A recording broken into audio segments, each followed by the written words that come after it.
स्वामी विवेकानंद कहते हैं, जो मनुष्य यह सोचता है कि मैं तो दूसरों की तुलना में काफी कमजोर हूं, वह व्यक्ति कमजोर ही बन जाता है।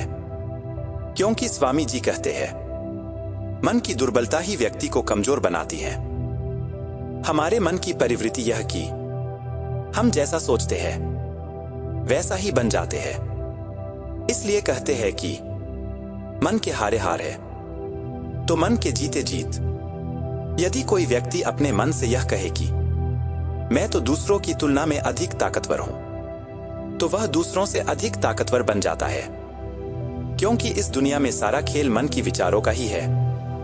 बुरे विचार अपने मन में अपनाने से मनुष्य कमजोर बन जाता है, वही एक अच्छे विचार मात्र से वह बलवान बन जाता है। इसलिए विवेकानंद कहते हैं, आपको खुद से लड़ना है, अपनी अंदर की उस भावना पर काबू पाना है, न कि बाहरी संसार में शांति ढूंढना है। ये सभी आपके मन के अंदर ही मौजूद है। इसलिए मैं कहता हूं कि ब्रह्मांड की सारी शक्तियां आपके अंदर ही छुपी है। और हम लोग अपनी आंखों पर हाथ रखकर कहते हैं कि इस संसार में कितना अंधकार है। लेकिन इस वीडियो में हम जानेंगे कि आखिर में पावर ऑफ माइंड होता क्या है। और इस वीडियो में श्रीनिवास रामानुजन के मन के शक्ति के बारे में भी जानेंगे कि वो इतना बड़ा कैसे गणित के स्वामी बन गए, वो अपने दिमाग को कैसे यूज करते थे। इसलिए वीडियो को अंत तक देखें। स्वामी विवेकानंद कहते हैं, मन की शक्ति ऐसी शक्ति है जिसको जानकर हम किसी भी क्षेत्र में सफलता हासिल कर सकते हैं। स्वामी जी अपनी एक किताब कर्मयोग में लिखते हैं कि मन की विचारों में ऐसी ताकत है कि पहाड़ों की सीना चीरकर उसका सिंहासन बनाया जा सकता है। अगर विवेकानंद के बातों पर यकीन नहीं हो रहा है तो मैं आपको एक सच्ची उदाहरण देता हूं। आप लोगों ने दशरथ मांझी के बारे में जानते ही होंगे, जो बिहार के गया जिला का एक गांव गहलोर के रहने वाले थे। उन्होंने पूरे पहाड़ को सिर्फ छेनी हथौड़ी से काटकर पहाड़ के बीच में से रास्ता बना दिए है। अगर आप लोग बिहार आए तो एक बार इस रास्ता को देखने जरूर जाइएगा, क्योंकि तब मालूम चलेगा कि मन की ताकत में कितनी शक्ति होती है। स्वामी विवेकानंद कहते हैं, मन दो प्रकार के होते हैं, चेतन मन और अवचेतन मन। स्वामी जी के अनुसार चेतन मन वह मन है जिससे हम जागरूक होकर सोचते हैं। वही अवचेतन मन वह मन है जिसमें हम अनजाने में सोचते हैं। चेतना ही हमारे मन की विचारों और कार्यों को नियंत्रित करता है, लेकिन अवचेतन मन हमारे जीवन पर बहुत अधिक प्रभाव डालता है। जब हम अपने चेतन मन से सकारात्मक विचार सोचते हैं तो उस विचार को अवचेतन मन ग्रहण कर लेता है। फिर अवचेतन मन उन विचारों को वास्तविकता में बदलने लग जाता है। उदाहरण के लिए, यदि हम सोचते हैं कि हम इस क्षेत्र में सक्सेस हो सकते हैं, तो अवचेतन मन हमें सक्सेस होने के लिए आवश्यक कार्य करने के लिए कहेगा।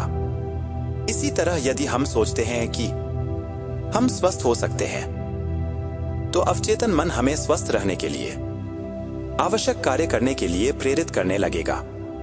स्वामी विवेकानंद कहते हैं, इसलिए मैं कहता हूं कि अपने दिमाग की गहराई को अच्छी तरह से जानने के लिए ध्यान करना पड़ेगा, क्योंकि ध्यान ही वह प्रक्रिया है जिसके द्वारा हम अपने आप को जान सकते हैं। मैं कौन हूं? मेरे शरीर का इस धरती पर होने का क्या उद्देश्य है? एक बात पर ध्यान देना है, ध्यान को करने से पहले आपको एक अच्छा जानकार व्यक्ति जो ध्यान करना जानता हो उसके सानिध्य में करे तो अच्छा रहेगा, क्योंकि ध्यान की अवस्था को गहराई से समझने के लिए यह बहुत आवश्यक है। स्वामी विवेकानंद कहते हैं, जो व्यक्ति अपना जीवन से निराश हो गए हैं, उसे अपने आप को अंदर से खोज करनी है। एक यात्रा करनी होगी। खोजना है उस हिस्से को जो अभी भी आपके अंदर पहले की तरह ही जीवित है, उत्साहित है, ऊर्जावान है।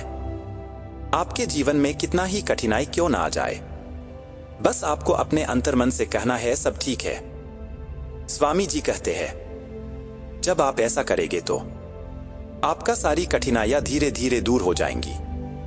मैं खुद इसका साक्षी हूं। एक बार मेरी तबीयत बहुत खराब हो गई थी। मेरे शिष्य को चिंता सताने लगी थी कि स्वामी जी का अब क्या होगा। लेकिन मैंने अपने मन की उस ब्रह्मांडीय शक्ति के द्वारा उस पीड़ा भरी दर्द से राहत पाली थी। ऐसा कोई भी कर सकता है, क्योंकि यह शक्ति सभी के अंतर्मन में मौजूद है। जो इंसान आज के समय में हार मान चुका है, बिल्कुल निराश है, पूरी तरह से उम्मीद खो चुका है, उसे अपने मन से कहना पड़ेगा कि देख लेना, मैं खुश होकर जीऊंगा, जो होगा देख लूंगा, मुझे इस दुनिया से कोई फर्क नहीं पड़ता। स्वामी विवेकानंद कहते हैं, जो व्यक्ति खुद को इस दुनिया से ऊपर समझता है, जिसको अपने जीवित होने का अहंकार है, वह सच्चे कर्मयोगी होते हैं। तुम्हारे अंदर वो सभी शक्तियां शामिल है जो तुमसे चीख चीख के कह रहा है कि अरे छोड़ भाई, देख लेंगे जो होगा, चिंता मत कर, अभी बहुत कुछ है, कर्म करने को हम सब संभाल लेंगे। लेकिन विवेकानंद कहते हैं, आप लोग उस अंतर्मन की आवाज को, उसको अपने अंदर कहीं खो दिया है। उस अंतर्मन की आवाज आप तक पहुंच ही नहीं पा रही है। कभी कभी वह मन जागृत हो जाता है और कुछ क्षणों के लिए आपके अंदर से बाहर आ जाता है, और कुछ क्षणों के लिए आप खुश हो जाते हो, आनंदित महसूस करते हो, और फिर अच्छाई में खो जाते हो। लेकिन जैसे ही उस अंतर्मन को आप पहचानने में भूल करते हो, वैसे ही फिर से आपके मन में अवसाद और दुख घेर लेते हैं। स्वामी जी कहते हैं, अगर आपको चिंता और दुख सताने लगे तो वो छोटा सा मन आपके अंदर अभी भी जीवित है। अपना सारा ध्यान उसी पर लगा दो।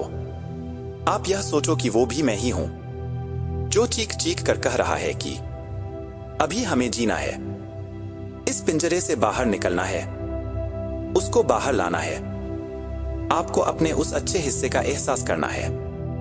स्वामी विवेकानंद कहते हैं, दोस्तों, ये सिर्फ एक नींद है, इस नींद से जागो, अपने अंदर की ऊर्जा को जगाओ। सुबह का समय बहुत कठिन होगा। आप कहेंगे, क्यों उठूं, क्यों जागूं, क्या रखा है इस जीवन में, सब कुछ तो खराब है, इस जीवन में कोई भी विषय की खुशी मिल नहीं रहा है, तो क्या फायदा है ऐसा जीवन जीकर, सब जगह तो अंधकार ही नजर आ रहा है। लेकिन आपको ऐसा नहीं करना है। ऐसा करने से पहले आप वो छोटी सी अंतर्मन की आवाज को सुन लेना है, जो तुमसे हमेशा कह रहा है कि मैं तुमको टूटने नहीं दूंगा।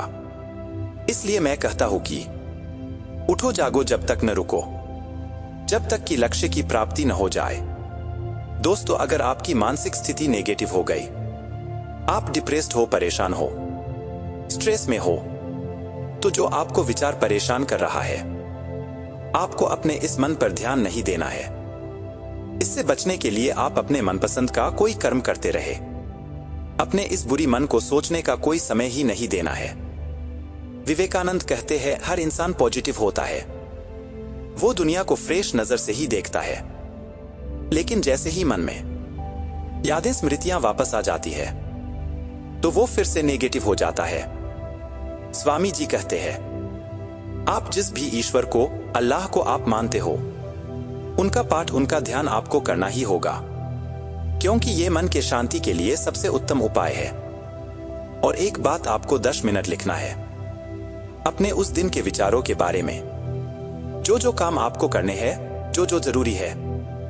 आपको फैसला करना है कि मैं आज के दिन को अच्छे से जीऊंगा, अपना अच्छा कर्म करूंगा। आपको 2 मिनट ईश्वर को धन्यवाद देना, अपना जीवन की सहूलियत के लिए और अच्छाइयों के लिए। स्वामी जी कहते हैं, आपको प्रकृति से प्रेम करना ही पड़ेगा, क्योंकि प्रकृति ही ईश्वर का स्वरूप है। शांति मन से प्रकृति को देखना है और उससे कहना कि अपने इस बालक को इतना दुख क्यों दे रही हो, मुझे कोई मार्ग दिखाए। एक उदाहरण के तौर पर समझाता हूं। एक बार श्री रामानुजम को गणित के बहुत बड़े विद्वान मिस्टर हार्डी ने मिलने के लिए इंग्लैंड बुलाए और रामानुजम मिस्टर हार्डी से मिलने चले गए। कुछ दिन वहां रहे। जहां वो रह रहे थे, उस कॉलेज के बगल में एक छोटी सी जंगल जैसे झाड़ियां थी। सुबह सुबह रामानुजम इन सब जंगली पेड़ों से बात कर रहे थे। सुबह का समय था और कॉलेज चालू था। कॉलेज आने जाने वाले लड़कों ने रामानुजम को पेड़ों से बात करते हुए देखकर उनका मजाक उड़ाने लगे। लेकिन उसमें से एक जिज्ञासु लड़का ने रामानुजम के पास आकर बोले, आप ऐसा किस लिए कर रहे हैं? क्या यह पौधा आपकी बातों को सुन रहा है? रामानुजम मुस्कुराए और बोले कि अगर आप अपने मन की उस अंतरात्मा से किसी से बात करें तो वो आपकी बात को जरूर सुनता है, चाहे वो इस सृष्टि की कोई भी चीज हो, क्योंकि सृष्टि को बनाने वाली प्रकृति ही है। इस प्रकृति में सभी ब्रह्मांड की चेतना मौजूद है, जिसको हम अपनी अंतर मन से देख सकते हैं। विवेकानंद कहते हैं, साकार रूप का ध्यान करो और निराकार रूप से एक होने की कोशिश करो। मस्त होकर ईश्वर से बोल दो, अब आप पर सब कुछ सौंप दिया है। मेरे जीवन का जो कुछ भी आप ही का है और आप ही का रहेगा। आप देख लेना, मैं फिलहाल के लिए मुक्त हूं। आपकी उंगली पकड़कर ही चलता आया हूं, आपकी उंगली पकड़कर ही चलता रहूंगा। मेरा आपके सिवा कौन है? इस दुनिया में कोई अपना नहीं है, सिर्फ आप अपने हो। मैं आपकी गोद में चैन से सोने जा रहा हूं। हे ईश्वर, हे प्रभु, अब सब कुछ हर विषय मृत है। अच्छे नजारों का सोचो जो तुम्हें पसंद है। समुद्र पसंद है, समुद्र को देखो। प्रकृति को देखो। पहाड़ पसंद है, पहाड़ों को देखो। खो जाओ उन नजारों में। वीडियो कैसे लगी कमेंट जरूर करें। कमेंट में विवेकानंद जी जरूर लिखें।